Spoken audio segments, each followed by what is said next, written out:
નમસ્કાર કલમ યુદ્ધ સમાચારની સાથે હું છું આપની સાથે પાયલ બામભણિયા। તો જોઈએ આજના મહત્વના સમાચારમાં। કામરેજ ખાતે આવેલ એસટીપીની મુલાકાત લેતા વિપક્ષના નેતાઓ।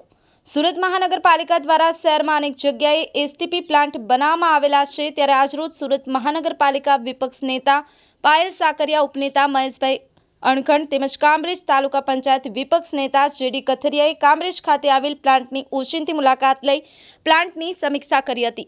ચોમાસા દરમિયાન પાણી ભરાવાની અનેક સમસ્યાઓનો સામનો સુરત શહેર અને જિલ્લાના સ્થળોએ થતો હોય છે, તેમજ અમુક ગામડાઓ કે નીચાણવાળા વિસ્તારોમાં ગટર ઉભરાવાની સમસ્યાઓ કાયમી બની ગઈ હોય છે, જેને લઈને વિપક્ષના નેતાઓએ સ્થળ વિઝિટ કરી અધિકારીઓ સાથે ચર્ચા કરી અને પ્લાન્ટ બાબતે કંઈ પણ તકલીફ કે સૂચન હોય તો જણાવવા તાકીદ કરી હતી। આ વિઝિટ દરમિયાન આમ આદમી પાર્ટીના સક્રિય કાર્યકરો સંજયભાઈ રાદડિયા, છોટુભાઈ વર્મા, મિલન સોરઠિયા પણ જોડાયા હતા। કલમ સમાચાર સુરત।